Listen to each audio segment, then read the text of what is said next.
verse 13 and reading through 21. And what has happened in the scripture just before this, according to Matthew's text, is that Jesus has just heard of the death of John the Baptist, his cousin, the one who Elizabeth gave birth to, and whom was in the womb of Elizabeth when Mary went out to visit her while she was pregnant.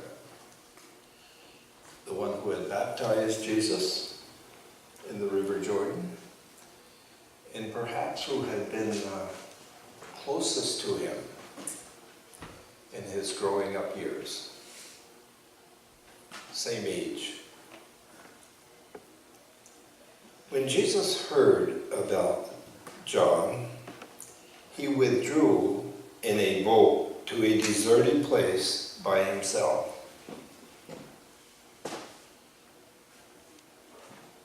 Which probably means it was the boat on the Sea of Galilee. And when the crowds learned this, they followed him on foot from the cities. When Jesus arrived and saw a large crowd out in the wilderness, he had compassion for them and healed those who were sick. That evening his disciples came and said to him, "This is an isolated place, and it's getting late. Send the crowd away so that they can go into the villages and buy food for themselves." But Jesus said to them, "There is no need to send them away. You give them something to eat." They replied, "We have nothing here except 5 loaves of bread and fish." And these would have been small loaves, almost like what you and I might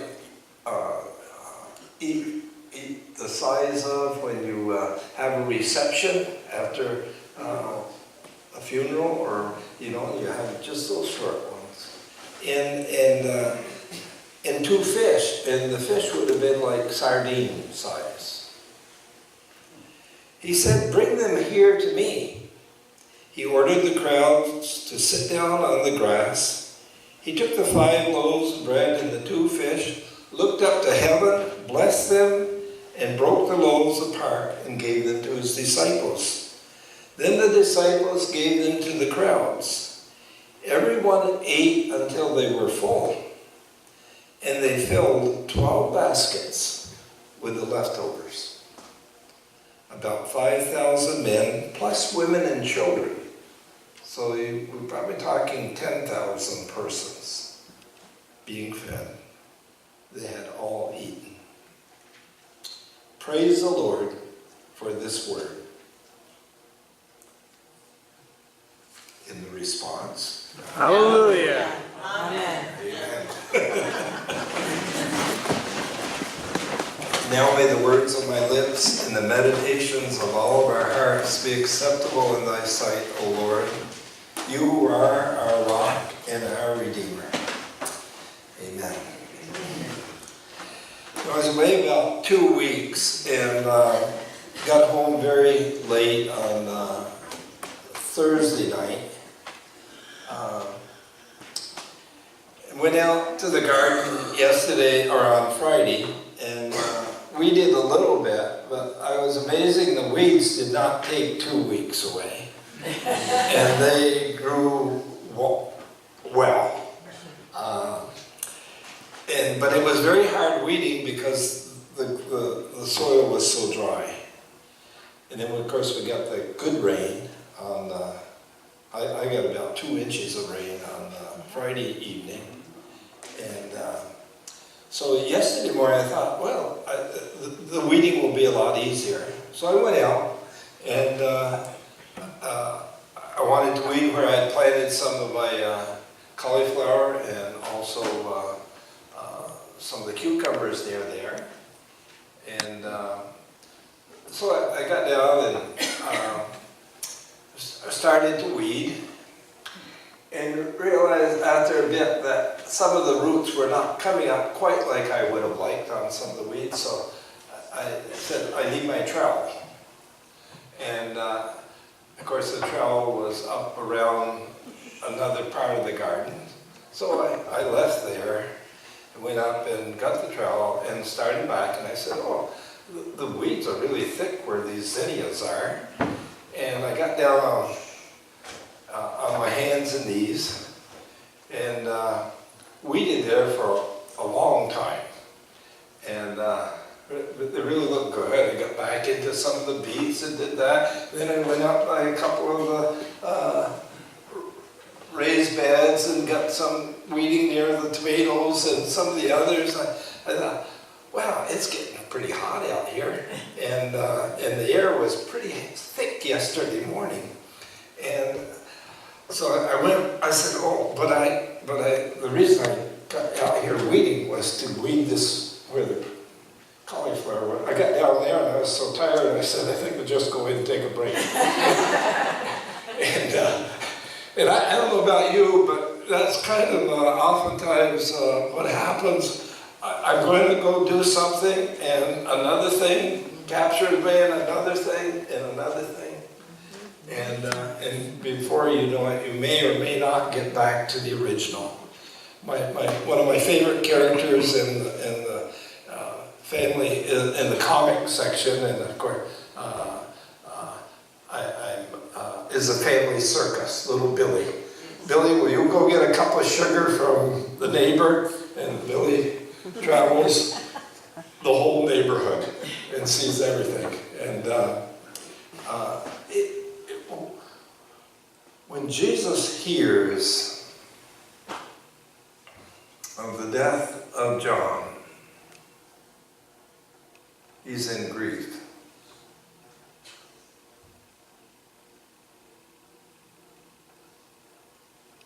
He's brokenhearted.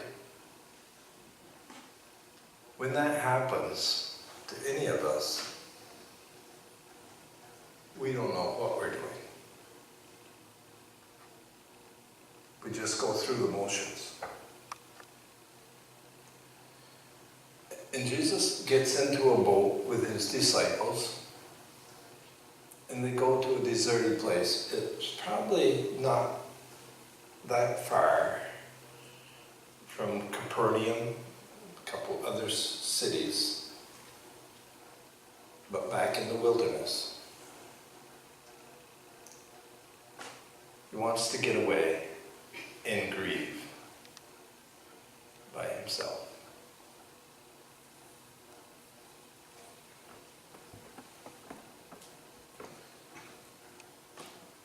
And when he gets out there, the crowd is already there. Have you got word that he's going? That's according to Matthew's gospel. When he gets out to that wilderness place to be by himself, there's a crowd.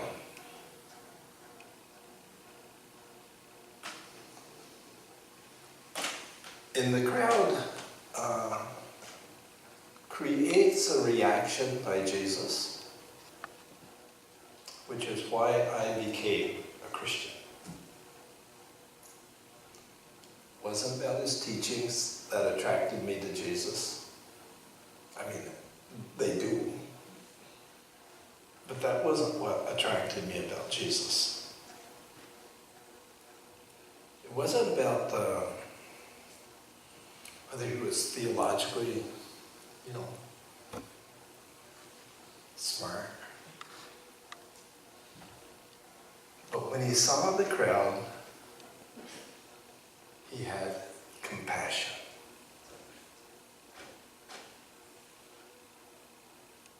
That's what, if you will, turned me on to Jesus over the years. This is deep compassion for people. Didn't matter who they were.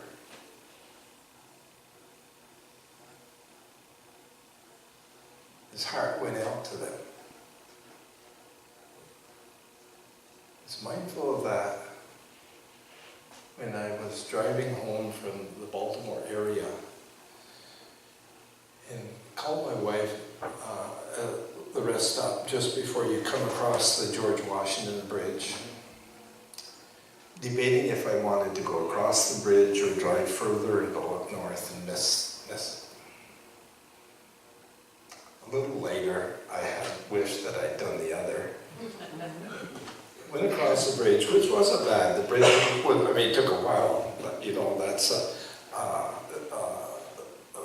sense of humor of New Yorkers, I guess, is you have 12 entry points onto a bridge where there's only 3 lanes. So that's kind of, you're inviting trouble. So, but as I, then I hit just a 21.5-mile backup after I got across the bridge. So it gave a lot of time to think. And I got thinking that I had seen the New York, I always, while I'm driving, I glance over to see the New York skyline. And of course, I thought of the Twin Towers that came down on 9/11 several years ago now. And the terrible grief that we as a nation were in, and for all those families. But then I got to, in my mind, thinking, is that really the symbol of America, the Twin Towers? Or is it another symbol there at New York in the harbor? And of course, some of the news about immigration and what you had to, know and everything. So I got to thinking about the Statue of Liberty. Is that not more, in my estimation, more of a symbol of what makes America great? Is the openness to people.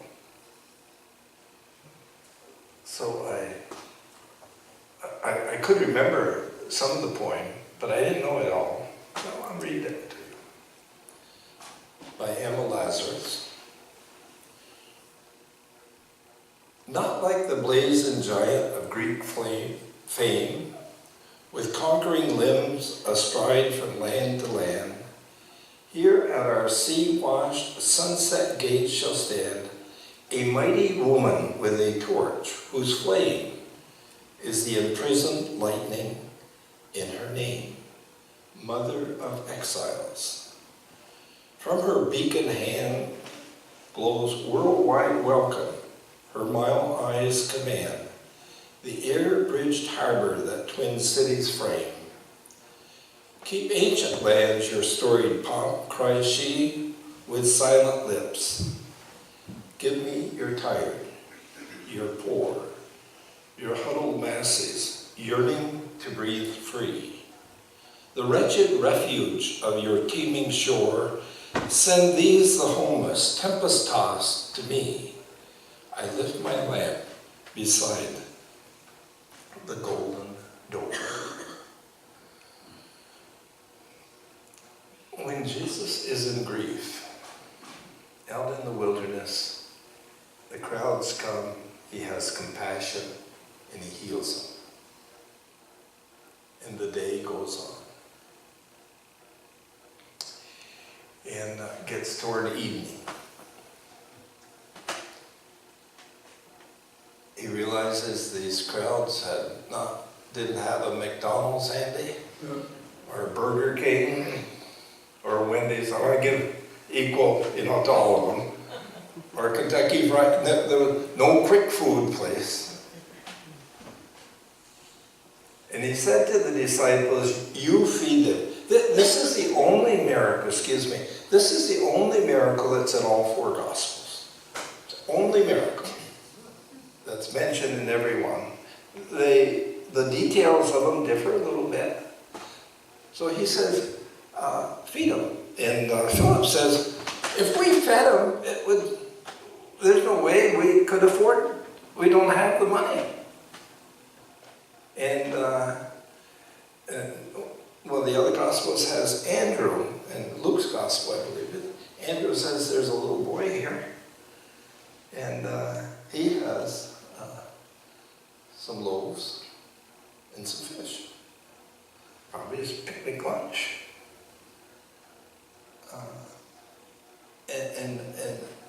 But Jesus says to him, you feed him. And then you know, the bread is given to him, and he blesses it. And then he feeds, or they feed. He gives it out to the disciples and said, you know, spread them out, set them down, feed them.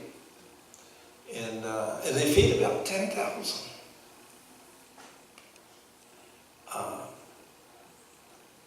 How did that happen? It was so amazing that every gospel reports it. Now, there are a lot of theories about how that happened, but I think it was the miracle of compassion. Because when that love is shared with someone, what do you want to do? You want to share it with somebody else. And I wonder, at times, in the third accounts of this, I remember reading about in World War II, on a train, when all the prisoners were stuffed there, someone finally breaking their bread and sharing it with the person next to them. And when they did, suddenly other people brought out their slight food and began to share it with the person next to them. So it all ate. A miracle? I think so. Parker Palmer is an educator and Quaker teacher. And one time he tells about being on an airplane, which it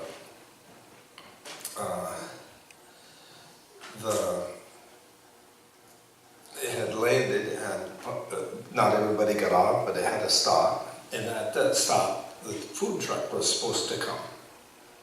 And it didn't. And he waited for quite a while. And finally, the pilot decided he needed to leave. And when he got up into the air, he announced to people there would not be any food on this trip. And that there would not be lunch as promised. And the people began to grumble. One person said, well, that was part of the contract, rather loudly in the passenger thing. And another one said, yeah, that's not fair. You know, you can't do that. And then a lawyer who was there said, I'll represent you all, if you would like, in a civil action suit against the airline. And so when they got up to 30,000 feet in the cruising line, the flight attendant came on and told, you know, it's okay now to take the seatbelt off. I guess they didn't figure you'd run into anybody in the traffic up there, so you didn't need the seatbelt. And she went on, and then she said something quite extraordinary, Parker writes. She said, having served many of you on the first leg of this flight, I know some of you still have your bags of peanuts, which you stuffed in your pockets. How many do we have? 5. That's what they're turned out. And please open them and share them with the people around you. And I'm sure some of you have the mints that were also passed out. Would you pass those around also? And those of you with newspapers, you can only read one section at a time. Spread the other sections around for others to read. And some of you are parents or grandparents. Take out the pictures of your children or grandchildren and show them to others. And with that brief announcement, Parker says she changed the whole spirit of that airplane and the emotional climate. And later when the flight attendant came near Parker Popper's seat, he asked her, "What's your name? What's the name of your supervisor? I want to write a letter of commendation." That was the best example of group leadership I've ever seen. To which she replied, "The loaves and the fishes still work." When I think of Jesus, I know he died for my sins. I know he suffered. But I think of the compassion. Deep in his grief, he was able to kind of set that aside, heal people, and feed them.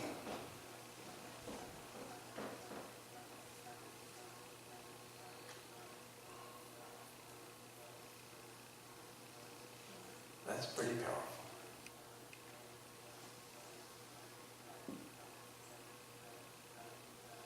May we share in our offering.